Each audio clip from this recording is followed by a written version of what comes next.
All right, neutrophils. Never. Neutrophils. Okay? So, are also called polymorphonuclear leukocytes. Leukocytes, white blood cells, just means many shapes. 50 to 70% circulated in WBCs. Their action, well, very active. First to attack. They're the first ones there. First to attack the bacteria. Engulf and digest pathogens. Okay? Release prostaglandins and leukotrienes. They form pus. It's a fantastic word. Pus. You know, that's kind of a reward when you're cleaning out a wound, if you get a little pus there, okay? Yeah. What's that? The breakdown of the foreign debris, yeah, that's it. That's what pus is. Okay, there's what they look like, woo. Notice they put RBC over the red blood cell, really? By now you should know that that's an RBC. Eosinophils, okay, 2 to 4%, pretty small percent, attack large parasites, parasitic worms to be exact, okay. Excrete toxic compounds, nitric oxide, okay, are sensitive to allergens, and that's a good thing. So any type of foreign debris that we're allergic to, they're sensitive to. Control inflammation with enzymes that counteract inflammatory effects of neutrophils and mast cells. Now let's just go to mast cells because mast cells secrete histamine. So that's inflammatory, right? Okay, there's what they look like, good old eosinophil. Basophil, well, they release histamine and heparin. Histamine and heparin are less than 1%, accumulating damaged tissue. There's that histamine. So what is it called when we release histamine and a white blood cell, bless you, migrates to the area where the chemicals were released? I'll help you with the whole phrase. Positive chemotaxis. Positive chemotaxis. If you said positive feedback, positive chemotaxis. Okay? Cells are actually attracted to the chemicals, and this is the one that actually, histamine. It's a huge chemical. Now, just because we're at this point, and we have our friend heparin up there, I had my buddy go to my locker at the other school that I won't talk about on this camera and get all my stuff. Yay! Why is that so important? Well, golly, these are blood draw tubes, and we are in blood, so, oops, shaken, not stirred. Wow, let's see what we've got going on in here. Is this the one? No, that's EDTA. We don't want EDTA. But we do want, nope, that's NA. This is not going to have anything. Oh my gosh, heparin. Why would they put heparin in a tube? Why would you want heparin in this tube? Blood. Kind of close. Well, what's interesting about this, and remember I told you I was going to link everything to the real world. This one right here, we want it to clot, so there's nothing in it. This has heparin in it, so what does heparin produce? Or prevent? Clotting. Because we need the blood to not clot so we can run tests on it. Why would we have a tube that we don't care? It'll clot. Well, guess what? That helps us with our clotting time, our clotting factors. Obviously, if it starts clotting, can't we tell that there are factors in there? Yeah. The presence of fibers. So yeah, we have different tubes to prevent from clotting or to clot so that we can tell what's going on. So when you fill out a requisition at the hospital, they're going to ask you to actually draw certain tubes. And in 99.9% of the cases, they're going to actually tell you to draw a rainbow.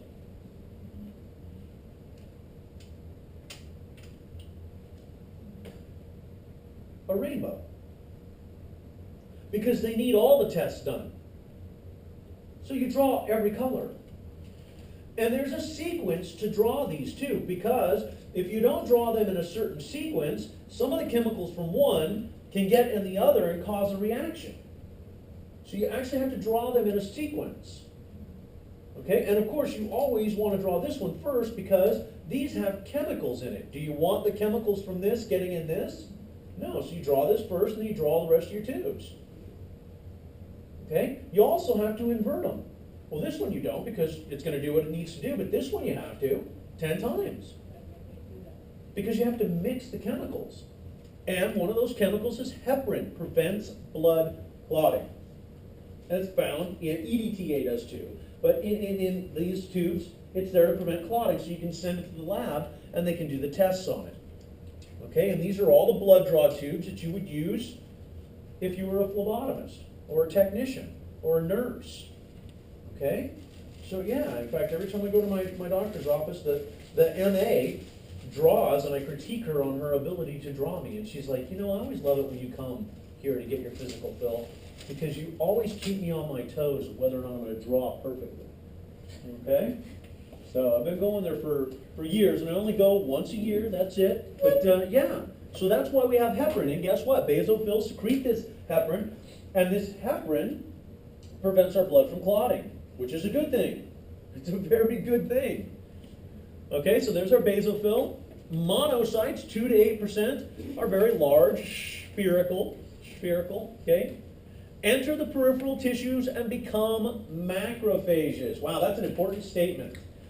Monocytes become macrophages. Now, it does help that they both start with M. Mono, macro, right? So they become macrophages. And, Roberta, what are macrophages? What do they do? What does that name mean? I hear like 20 Robertas. I didn't know that you had sisters in here. Macrophage. What does phage mean? Anyone? To eat. So macro means big eaters. Yeah, big eaters. So macrophages, monocytes become macrophages. They're big eaters. They're going to eat up debris and other foreign cells, even our own cells that are different. If our own cells are different, they're going to attack them. Engulf large particles of pathogens, secrete substances that attract immune system cells, and fibroblasts to injured area. Well, why do we need fibroblasts? Yeah, clotting. A mesh network. There's our monocyte. Lymphocytes. Now, these are the most important. These are our immune system. They are the immune system. No matter which way you look at it, they are the immune system. Let me say that one more time. They are the immune system. Without them, we are helpless. In fact, we're so helpless that we're kind of just done for. We're done for. And there is unbelievably a disease and a virus out there that attacks these cells specifically. Does anybody know the disease or the virus that attacks these cells? HIV is the virus. AIDS is the disease. Okay? You can have the virus without having the disease. You cannot have the disease without the virus. All right? And it's not until your white blood cell count is below a certain point that you have the disease. Okay? And it's not autoimmune. Okay? So don't think autoimmune deficiency. That's not what it is. It's acquired immunodeficiency syndrome. Okay? Acquired. Autoimmune means that you gave it to yourself. That's weird. Hey, you look good. Oh, you look cute too. Oh, what'd you give me? Yeah, no, it doesn't work like that. It's acquired. You have to acquire it. Okay? So AIDS. And then HIV, anybody? Human immunodeficiency virus. Okay? So, yeah, and they attack these cells. So if they're attacking these cells, do we have an immune response? No. And it's no surprise. And how many people, let's just see how many people are on top of this. How many people, somebody just give me an odd number, just throw a number out there. How many people in the world, how many people, and you can throw any number you want out there, how many people in the world have died from AIDS and HIV? None. No one has. They died from an opportunistic disease. It reduces your immune system so low that something as simple as a common cold can kill you. Something as simple as influenza B, the flu you get, can kill you. You can die easily from cancer. You can die easily from pneumonia. Okay? It reduces your immune system so low that you die from an opportunistic disease, something other than HIV and AIDS. Craziness. Okay? And these are the cells they attack. Without these cells, we have nothing. We have no defense whatsoever. And when we get to the immune system, we're actually going to talk about how they attack it, why they attack it. We'll actually do a whole segment on it. So there you go, lymphocytes. 3 classes of lymphocytes. 3 classes of lymphocytes. T cells, cell-mediated immunity. Attack foreign cells directly. This is hand-to-hand combat. Hand-to-hand combat. They go right in there, they step right up, and they attack the cells directly. T cells. Cell-mediated immunity. Cell-mediated immunity. B cells, humoral immunity. These guys don't do any hand-to-hand combat. What they do is they secrete antibodies, and those antibodies circulate around through the blood system and attack, clump, grab onto, hold onto any cell that they find foreign. Now, how does that work? Well, watch this.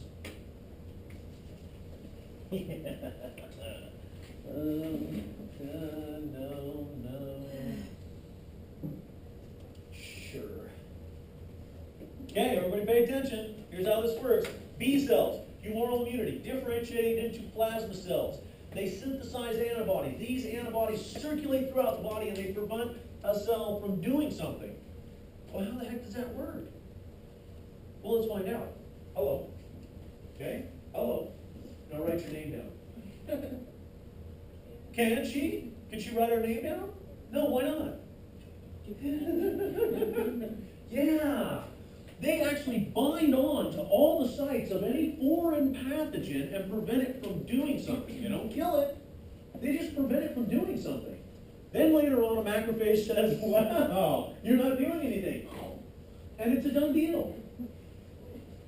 They circulate around in the bloodstream, okay? And they have a binding site, and that binding site, if you're foreign, clump right onto you. Some of them even do this. They'll even do this. Okay? Watch this. This is so much fun. Hello. Hello. now they're not going to go anywhere. Can they do anything? No, they'll bind 2 of them together. They'll put 2 of them together and then just wander around in circles like, what the heck am I supposed to do? Okay? And then natural killer cells. They detect and destroy abnormal tissue such as cancer. When we get to the immune system aspect of this, we'll talk about what they do and how they do it. It's pretty vicious. It's pretty vicious. They choose, natural killer cells choose to ignore the fact that the cell is ours and kill it. They're the only cell that actually has the ability to do that. They choose to ignore it's ours and kill it. Okay, if it's abnormal in any way, shape, or form, it will actually choose to ignore the fact that it's ours and go after it. Differential count and changes in white blood cell profiles. Well, detect changes in white blood cell population. Infection, right off the bat. Inflammation and allergic reactions. We can detect changes in that. Okay, now 2 of them we can assist with. Notice I said assist with really super quick. Inflammation and allergic reactions, right? Yeah, antihistamines. Right off the bat, that's going to help with those. Antihistamines. Now, infections, on the other hand, antihistamine will go ahead and help with the inflammatory response and the chemicals and the swelling and the pain and everything, but they don't do anything to the actual pathogen. Okay, an antihistamine is not going to do anything. So if you have an infection, you have an infection. There's not much you can do about that. Okay, disorders. Don't worry about these disorders, but you do need to remember what? Anemias from red blood cells. Anemias, what kinds are there? There's different types of anemias. We're not going to focus on these ones, like leukemia, but we'll focus on the anemias from red blood cells. Okay, white blood cell production. A blood cell originates from hemocytoblast, okay, all the way back from the beginning, which produces progenitor cells called myeloid stem cells. Myeloid stem cells. Okay, and lymphoid stem cells. Myeloid and lymphoid. Well, right off the bat, don't you think lymphocytes are going to come from one of those specifically? Lymphocytes. Okay. All right, so here we go. Myeloid stem cells produce WBCs except lymphocytes. Really? We saw that coming. And then lymphostem cells, what do? They produce lymphocytes. So everything is produced by myeloid cells except for lymphocytes. Lymphocytes are produced by lymphoid stem cells. Pretty easy. Development. Well, WBCs, except for monocytes, develop in the bone marrow. Okay, monocytes develop in 2 macrophages in the peripheral tissue. So we start off in the bone marrow, and then we're going to actually go to the lymphoid tissue later on. Okay, so regulation, well, colony-stimulating factors, hormones that regulate blood cell population. Well, there's a bucket load of them. Just look over these. I'm not actually going to hold you to these. Just remember the word colony-stimulating factors. Colony-stimulating factors is what helps stimulate the production of WBCs. Any questions so far? Bless you. Questions? No, all right. So what? Hey, cheat sheet, formed elements. So we had a cheat sheet of blood. Now we have a cheat sheet of white blood cells. Yay. White blood cells. Yay. And what does this do for us? Let me back up. Abundance.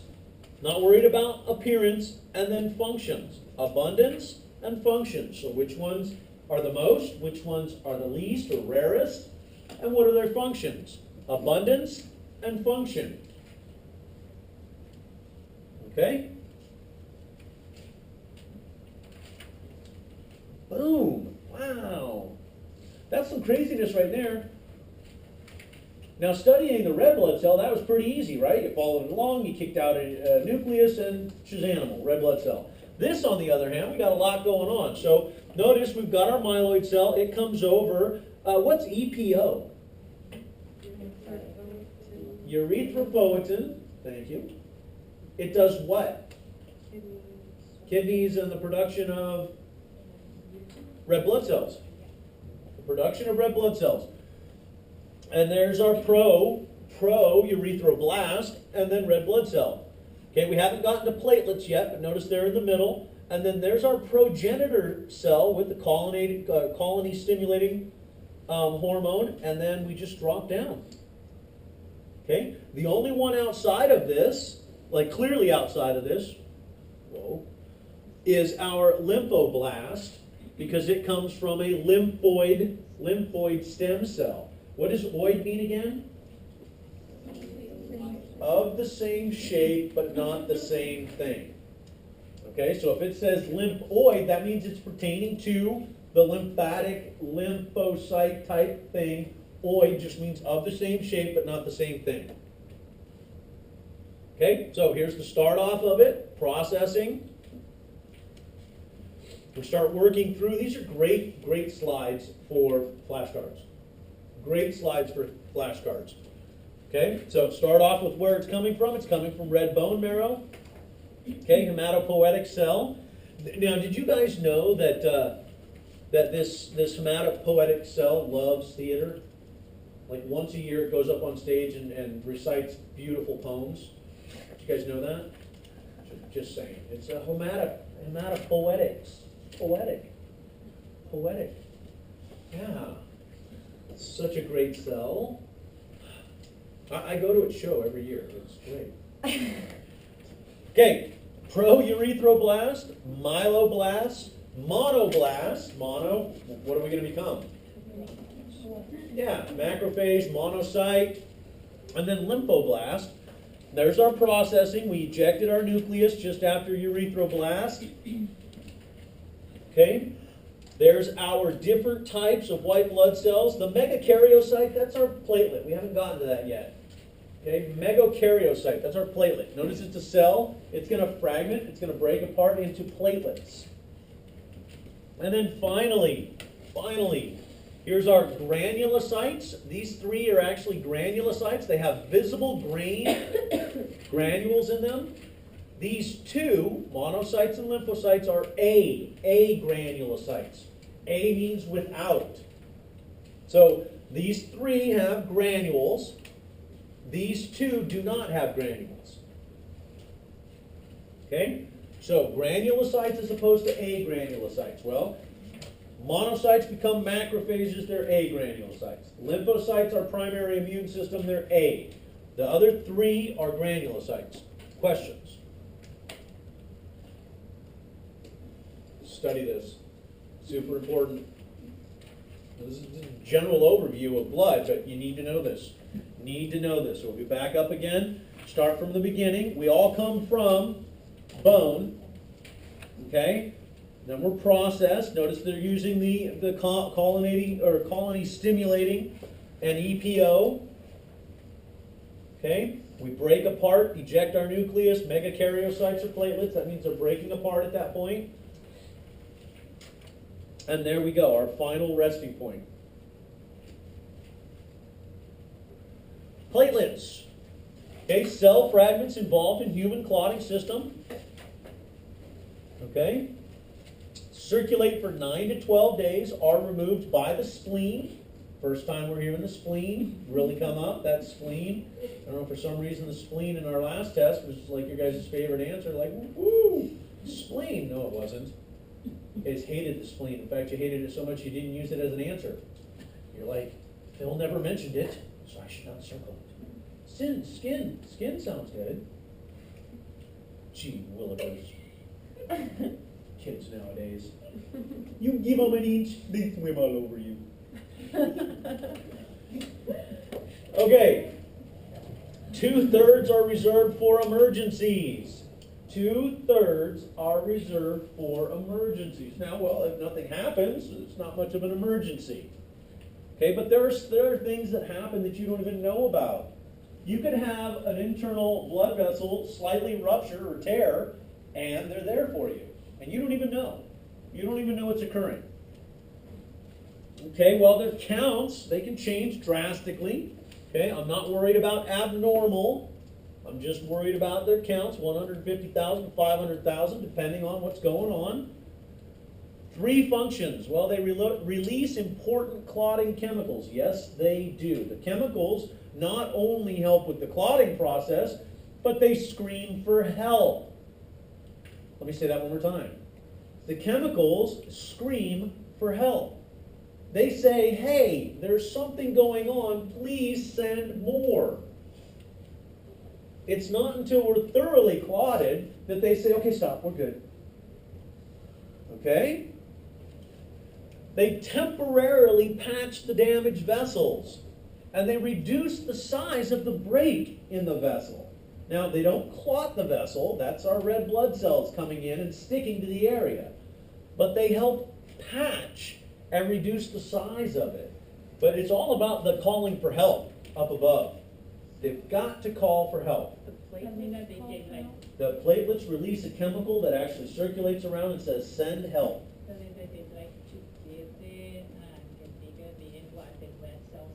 Yeah, so they start this process, they clump together and they start a little bit of a process, then the mesh starts kicking in and this happens and stuff still can get through it. It's not until the red blood cells come and get stuck up against it that it actually causes a dam and blocks it.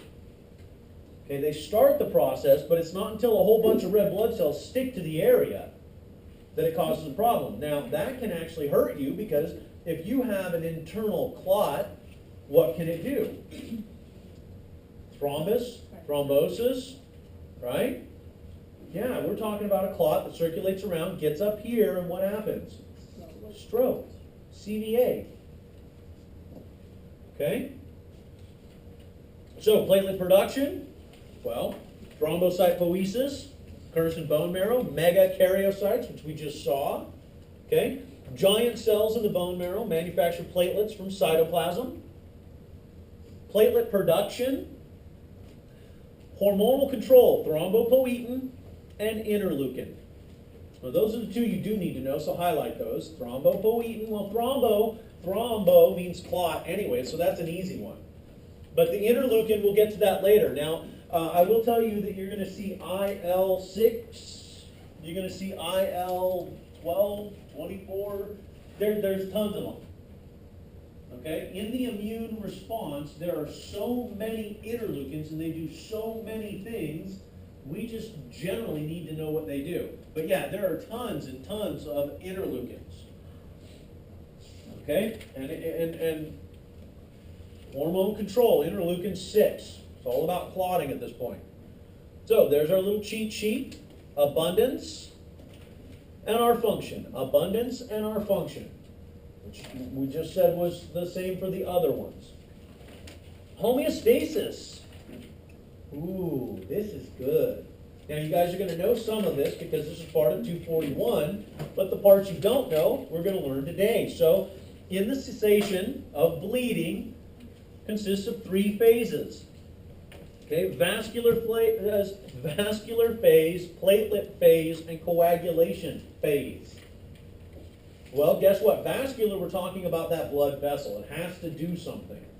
The blood vessel has to do something. It has to do something. It has to let us know something's going on.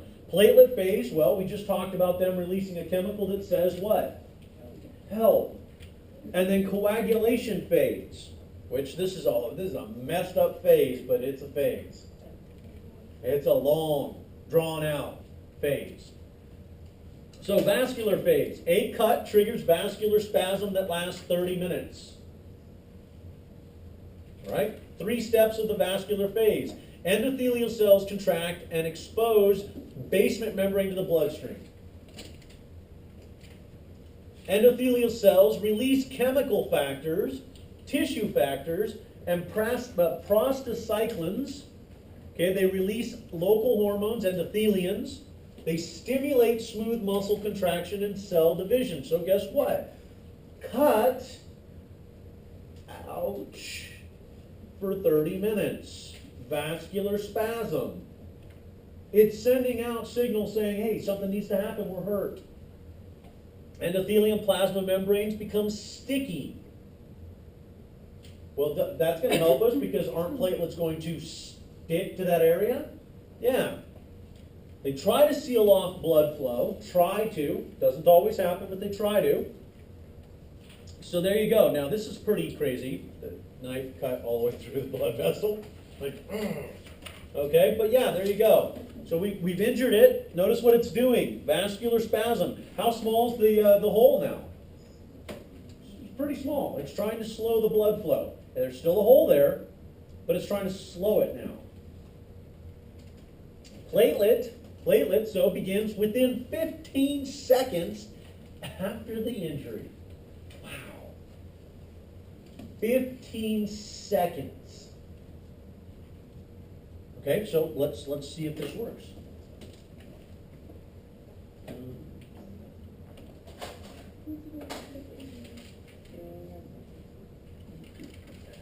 No. Let me see your finger.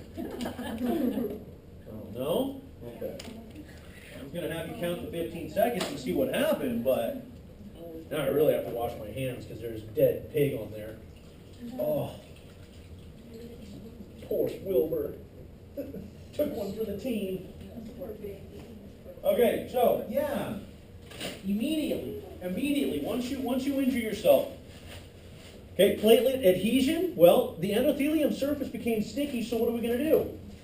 We're going to stick to it. Yeah. If it became sticky, we're going to stick to it. To the basement membranes, to the exposed collagen fibers. Yeah. Platelets stick together, and they form what's called a platelet plug that closes small breaks. Notice I said small, not large. Large ones, it is what it is. Okay? So yeah, so vascular spasms, the first part. Then we've got a little bit of platelet phase, 15 seconds into this. Okay, they're going to attach to the sticky surfaces. There are endothelial surface, basement membrane, collagen fibers. The sticky surface. What are they going to do? Well, activated platelets release clotting compounds. Okay, adenosine diphosphate, ADP. That sounds familiar. Okay, serotonin. Oh dear. Clotting factors. Ooh, there's where it starts getting sticky. Clotting factors, platelet-derived growth factors, and calcium ions. A bucket load of chemicals coming from platelets. Okay, factors that limit the growth of platelet plug. Well, prostacyclins released by endothelial cells inhibit platelet aggregation. Inhibitory compounds released by other WBCs. What are the inhibitory compounds released by other WBCs? Remember, there's got to be a balance. Do we want platelets doing this all the time? So what was the chemical that I said prevented clotting? Heparin. Heparin, and that's what they're talking about right there. Circulating enzymes break down ADP, negative inhibitory feedback from serotonin, and development of blood clot isolates area. So there are things that are going to limit the growth of a platelet plug. It's a balance. The last thing we want is a bunch of platelets sticking together in our body. Okay, so there you go. Release of chemicals. Now, I said that before. There was a release of chemicals. So the platelet phase, homeostasis, begins with the attachment of platelets to the sticky endothelium. Okay, as they become activated, platelets release a variety of chemicals that promote aggregation, vascular spasm, clotting, and vessel repair. Coagulation begins 30 seconds or more after the injury. Blood clotting, coagulation. It's a cascade reaction. Chain reactions of enzymes and proenzymes form three pathways, convert circulating fibrogen into a soluble or into insoluble fibrin. Insoluble fibrin. So, bam, this is where it's happening right here. This is the phase. We release the enzymes, we release the proenzymes, okay, and convert the fibrogen. Fiber generating, right there.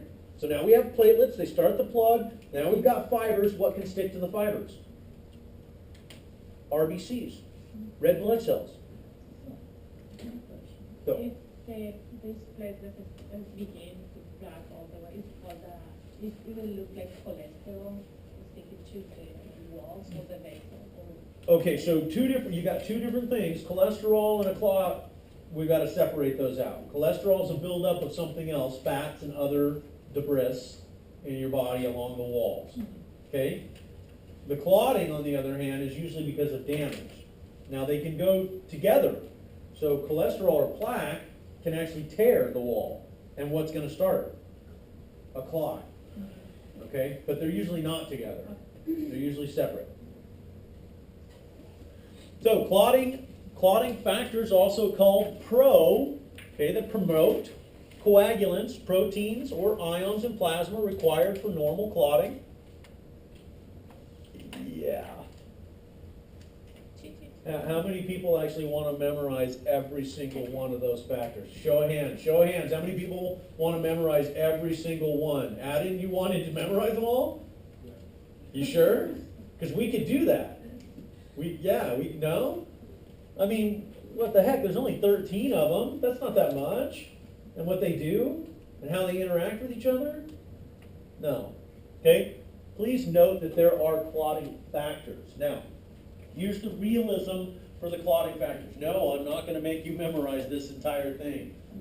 Yes, you do need to understand, so here we go, you do need to understand that there are certain things that you can take that disrupt these clotting factors. Notice I said disrupt them. Okay, and let me give you one of them. The most common one, aspirin. Aspirin, it will disrupt these clotting factors. And so if you take aspirin, what do you reduce your body from doing? Clotting. So it's no surprise that if you go to the hospital and you're injured, the first thing they ask you is, are you taking aspirin? Because they can't do anything to you. They can't start a surgical process or anything else if they know you're going to bleed out. Think about it. If you inhibit any of these clotting factors, your body cannot clot. If it cannot clot, what does the blood do? It just leaves you. So that's why they ask you if you've taken any medication, especially aspirin, before you go into a procedure, because of that. They'll even ask you if they're going to draw blood, because unbelievably, even having one aspirin on board can affect this so much that you have to actually hold pressure on that little hole for up to 30 minutes. Because if you don't, it doesn't clot and you'll keep bleeding. Okay, so no, you don't have to memorize all of these, but yes, you have to understand that if anything disrupts these, we will bleed. All right. So, do you need to know the coagulation pathways? Well, you need to know that there are 3 of them, extrinsic, intrinsic, and common, and their general definition. Okay, extrinsic, well, begins in the vessel wall, outside the bloodstream, damaged cell tissues, release tissue factor. Ta-da. There you go. Intrinsic begins with circulating proenzyme within the bloodstream. Well, let's see the difference between the two. Outside the bloodstream, inside the bloodstream. So there is a difference between the two. Okay, a series of reactions activating factors. And then common, where intrinsic and extrinsic pathways converge. They work together. Okay, now, do you need to know these? Yeah, this is general. This is a general term. We're not going to go through all the factors, but forms complex prothrombin activator converts prothrombin to thrombin. Thrombin converts to fibrogen to fibrin, and you do need to know that pathway. Okay? Think about it this way. Pro to thrombin, thrombin to fibrogenerating, fibrogenerating to fibers, fibrin. Is everybody getting that? Okay, it is a pathway, and you do need to know the pathway. Do you need to know all the factors that are part of that pathway? No. Okay? I mean, unless you guys want to. No. Okay. So, coagulation phase, we're talking about the clotting process. Okay, there's our factors, there's our prothrombin activator, prothrombin to thrombin, fibrogen to fibrin, fibers. That's a simple pathway, nothing crazy, just make sure you write it out that way. Okay, feedback control of blood clotting. Well, stimulates formation of tissue factor, stimulates the release, okay, forms a positive feedback loop. Positive feedback loop. Well, what is positive feedback? Amplify, amplify, amplify, amplify, amplify. Okay, the stop or lack of production of any one of those things says stop. So we're going to amplify, and that's why blood clotting is a positive feedback mechanism. So it's going to amplify it, and the lack thereof will actually stop it. So once we don't have it anymore, once there's no more chemicals, it says stop. Okay, it's the same with uterine contractions. You know, those uterine contractions, those positive feedback from oxytocin uterine contractions? That sounds like a test question. Yeah, contract, baby, stop. Right? Oxytocin doesn't produce milk, it ejects milk. Of course, if we just saw the word milk, we'd be like, oh, that's the answer.